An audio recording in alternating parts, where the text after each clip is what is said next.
So let's welcome our guest of honour doctor Kamlesh Gulani. Sir का बहुत ज़्यादा एक्सपीरियंस है अपना रिमोट सेंसिंग के फील्ड में। एज असिस्टेंट प्रोफेसर ये कार्यरत हैं यहाँ पे, और इनका बहुत वास्ट एक्सपीरियंस है रिमोट सेंसिंग, एंड मलेशिया की यूनिवर्सिटी से इनका पीएचडी भी कंप्लीट है। तो सर का वेलकम करते हैं और आज के वीडियो में, और हम लोग जानेंगे कि रिमोट सेंसिंग क्या होता है। So welcome sir, doctor Kamlesh Gulani sir. Sir हमें ये बताइए कि रिमोट सेंसिंग एग्रीकल्चर में कैसे हम लोग इसको अपना सकते हैं। पहले विकास जी, सभी दर्शकों को, छात्रों को मेरा नमस्कार। पहले तो हमें जानना चाहिए कि रिमोट सेंसिंग क्या होती है, फिर हम उसके एग्रीकल्चर में क्या उपयोग है उसको देखेंगे। रिमोट सेंसिंग जैसे शब्द से ही पता चलता है कि रिमोट का मतलब होता है दूर, और सेंसिंग का मतलब होता है किसी प्रकार से डाटा को सेंस करना।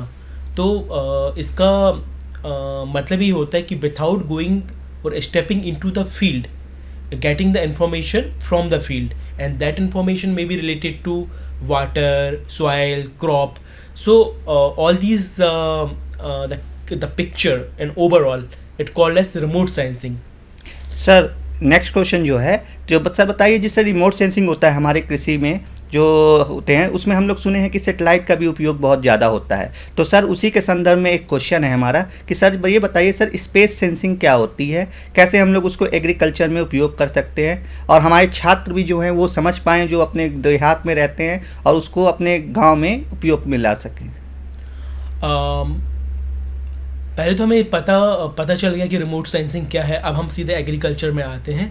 तो जब रिमोट सेंसिंग से हमें डाटा मिला हमारे क्रॉप का, हमारे सॉइल का, उसके वाटर का, वहाँ उपलब्ध जो भी फर्टिलाइज़र स्टेटस है और एनपीके स्टेटस है हमारी मिट्टी का, तो इसमें सबसे बड़ा रोल होता है कि हम कौन से सेंसर का उपयोग करते हैं। आपने सही कहा कि रिमोट सेंसर्स, जो स्पेस सेंसर्स या सैटेलाइट, उनसे हम एक डाटा ले सकते हैं। तो जो भारतीय अंतरिक्ष अनुसंधान केंद्र है, इसरो, उसने तमाम बड़े बड़े सैटेलाइट स्पेसिफिकली एग्रीकल्चर के लिए अंतरिक्ष में छोड़े हुए हैं। जैसे रिसोर्स सैट है, कार्टोसैट है, तो वह इमेजेस आती हैं।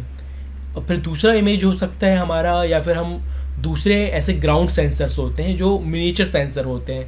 उनकी ऊंचाई अंतरिक्ष की ऊंचाई जैसी नहीं होती, किंतु हम क्रॉप से या मिट्टी से 1 मीटर या 2 मीटर की ऊंचाई में भी उनको हम सेंस कर सकते हैं। तो इस तरह से हम डाटा कैप्चर करते हैं। सर हाल ही के एग्जाम्पल देखा जाए, जैसे ICAR है हमारा, उन्होंने अभी रिसेंट स्टडी में भी देखा है कि अब वो फोकस कर रहे हैं KVK के माध्यम से प्रिसीशन एग्रीकल्चर के बारे में। तो सर जो आमतौर पे जो किसान खेती करता है नॉर्मल ट्रेडिशनल तरीके से करता है, और उस ट्रेडिशनल तरीके से क्या होता है, उसके रिसोर्स हैं अनलिमिटेड लग जाते हैं, उसके कॉस्ट ज़्यादा हो जाती है, इकोनॉमिक सेंस में उनकी लागत ज़्यादा हो जाती है। तो सर हमें एज अ किसान को कैसे बताना पड़ेगा कि हमारा रिमोट सेंसिंग प्रिसीशन एग्रीकल्चर को कैसे बढ़ावा देता है, और हमारा प्रिसीशन एग्रीकल्चर हम लोग किसानों को कैसे समझा सकते हैं, क्या मतलब होता है प्रिसीशन एग्रीकल्चर का सर? प्रिसीशन एग्रीकल्चर का यदि हम हिंदी अनुवाद देखें तो हम इसको बोल सकते हैं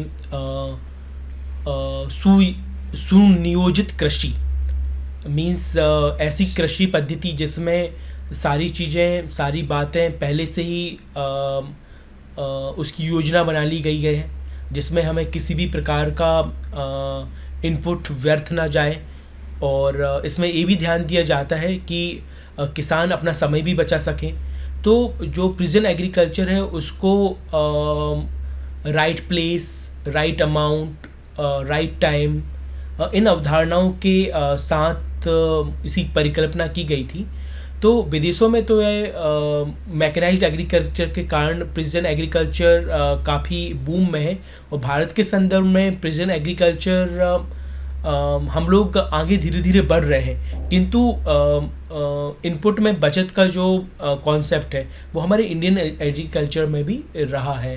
सो प्रिसीजन लाने के लिए अभी इंडियन एग्रीकल्चर में काफ़ी मैकेनाइज्ड फार्मिंग मशीनरीज में GPS का उपयोग, कंप्यूटराइज्ड GIS डाटा का एनालिसिस, और जो बड़ी बड़ी कंपनियां हैं वो भी ट्रैक्टर को काफ़ी मॉडर्नाइज कर रहे हैं, उसमें GPS का उपयोग कर रहे हैं, लेवलर में कर रहे हैं, हमारा सीड ड्रिलिंग के लिए कर रहे हैं। तो इस धारणा के लिए हम धीरे धीरे बढ़ रहे हैं। तो India is a good in starting and progressing of prison agriculture. Sir एक क्वेश्चन और है सर, अभी हम लोग के हाल ही में जिस तरह हम लोग जान गए कि सर प्रिसीजन एग्रीकल्चर क्या होता है, सर हमें कोई रियल टाइम एग्जाम्पल है क्या जो हाल ही में कोई किसान जिस तरह होता है कि उपयोग में ला रहा है, जिस तरह हो गया पंजाब के किसान उपयोग में ला रहे हैं, वहाँ के कोई प्रैक्टिकल नॉलेज या किसान कर रहा है, जैसे के भी ट्रेनिंग दे रहे हैं ABC क्लिनिक करके, तो उस तरीके का कोई रियल टाइम एग्जाम्पल प्लीज़ श्रोतागण के साथ शेयर करें जिससे वो पूरे तरीके से समझ पाएँ कि हाँ एक्चुअली में भारत में इम्प्लीमेंट हो रहा है ये आपका रिमोट सेंसिंग। कृषि में रिमोट सेंसिंग के बहुत सारे उदाहरण आपको दिन प्रतिदिन की देखने को मिल जाएंगे, किंतु यदि हम पर्टिकुलर सुनियोजित कृषि या प्रिसिजन एग्रीकल्चर के रियल टाइम एग्जांपल की बात करें तो भारत सरकार ने अभी किसान ड्रोन स्कीम निकाली है। किसान ड्रोन भी एक प्रकार का सेंसर है जिसमें ड्रोन कैमरा लेके एग्रीकल्चर का फोटोज़ कैप्चर करता है, उसकी मॉनिटरिंग करता है। तो वो एक एग्जांपल हो सकता है प्रिसिजन एग्रीकल्चर का। और दूसरा उसका सबसे बड़ा एग्जांपल जो हमें हमेशा देखने को मिलता है वो है क्रॉप वेदर फॉरकास्टिंग।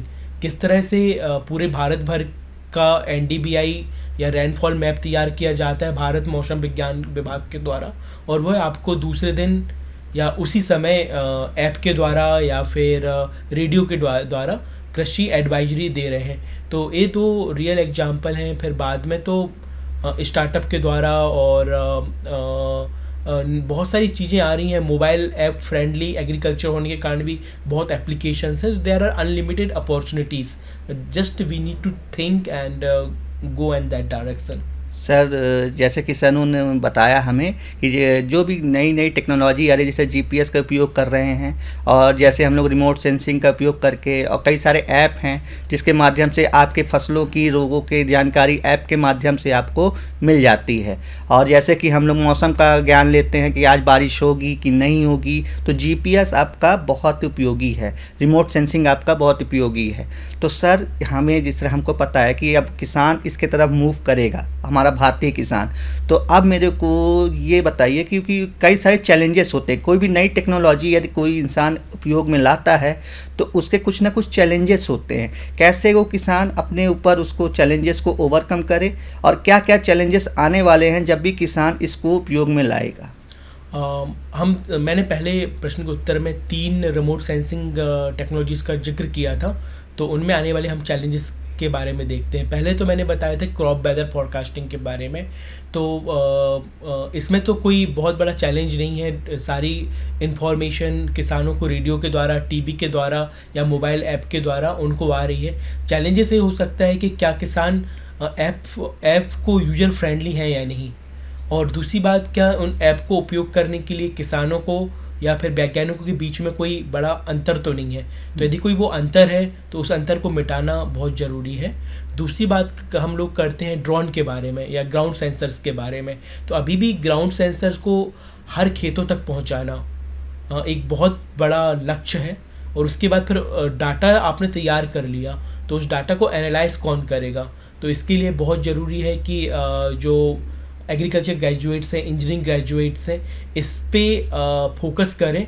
तो मैं एक क्लियर पिक्चर देख पा रहा हूँ कि एक बहुत बड़ा रोजगार भी निर्मित हो सकता है कि यदि कृषि से डाटा आएगा और एग्रीकल्चर और इंजीनियरिंग ग्रेजुएट इसको एनालाइज करेंगे और कुछ आउटपुट करेंगे, तो रिसर्च के लिए भी एक बहुत बड़ा स्कोप है, किंतु इसमें काफ़ी समय लगेगा। और तीसरा चैलेंज जो है स्पेस सेंसर, सैटेलाइट के डाटा का उपयोग। तो सैटेलाइट के डाटा का उपयोग कितने एग्रीकल्चर साइंटिस्ट कर रहे हैं वह एक प्रश्न है। और दूसरा ये है क्या कृषि का जो डाटा आ रहा है उसका हम उसको विज्ञान की भाषा में स्पेशल रिजोल्यूशन बोलते हैं कि वो जो इमेजेस वो कितना क्लियर हमको दिखाई दे रही है, तो उसका क्लियरिटी और विजुअलिटी डाटा कितना है। और दूसरी बात होती है कि भारत जैसा कि यहाँ डिफरेंट वेदर्स हैं एंड यहाँ मौसम कभी भी परिवर्तित हो जाता है, तो क्या हमें जिस क्षेत्र की स्टडी करनी है तो क्या उस चीज़ पर सैटेलाइट का राइट फोकस हो पा रहा है because of the diversity of crops and weather and soil. तो वो एक इश्यू इंडिया में है। Sir very good explanation. हमें पता है कि श्रोतागण को बहुत अच्छा लगता होगा ये इस वीडियो के माध्यम से, उनको बहुत सारी नॉलेजेस ज्ञान का आपके द्वारा मिल रहा है, ज्ञान मिल रहा है। तो सर मेरे को ये बताइए, जैसे अपना school of agriculture says university Bhopal में हमारे कई सारे छात्र अभी अध्ययन कर रहे हैं, तो हमारे जो छात्र हैं सेज यूनिवर्सिटी भोपाल में, तो वो as a school of agriculture, तो हम लोग कैसे यूजी के स्टूडेंट, अंडर ग्रेजुएट के स्टूडेंट्स को कैसे हम लोग ट्रेनिंग देंगे और कैसे हम लोग उनको बताएंगे कि ट्रेनिंग देने के बाद कि वो अपने जो गांव में उनके परिवारजन रह रहे हैं या फिर उनके फैमिली कलीग्स रह रहे हैं, कल को वो नए एग्री स्टार्टअप भी स्टार्ट कर सकते हैं यही आर्टिफिशियल इंटेलिजेंस और रिमोट सेंसिंग का यूज़ करके। तो सर मेरे को बताइए, अंडर ग्रेजुएट कोर्सेज के लिए school of agriculture says university Bhopal में हम लोग क्या ट्रेनिंग देने वाले हैं? जनरली जो भारत के अंदर बीएससी एग्रीकल्चर का प्रोग्राम चलता है उसमें एक जियो इन्फॉर्मेटिक्स का और एग्रीकल्चर इन्फॉर्मेटिक्स का कोर्स इंक्लूड किया गया है, बट बतौर इसमें ध्यान देने योग्य बात है कि कितना सारा प्रैक्टिकल एक्सपीरियंस बच्चों को इन कोर्स के माध्यम से दिया जा रहा है, because these both courses are not confined to study inside the room. इनके लिए काफ़ी प्रैक्टिकल एक्सपोजर ज़रूरी है। तो बच्चों को जितना ज़्यादा प्रैक्टिकल एक्सपोजर मिलेगा सेंसर से, आईएमडी साइट जो मेट्रोलॉजिकल की विजिट वेदर स्टेशन हैं उनको विजिट करने से, और जहाँ रियल टाइम सेटेलाइट की प्रोसेसिंग हो रही है उनको देखने से, तो इन सब से को देखने से उनको काफ़ी प्रैक्टिकल अनुभव प्राप्त होंगे। और दूसरी बात यह है कि यदि इतना हो भी नहीं पाता है तो वो कितने गैजेट और ऐप फ्रेंडली है, क्योंकि आईओटी एक चीज़ है जिसको हम बोलते हैं internet of things. So internet of things का उपयोग एग्रीकल्चर में सबसे ज़्यादा हो सकता है, तो वो इस डायरेक्शन में आगे बढ़ सकते हैं।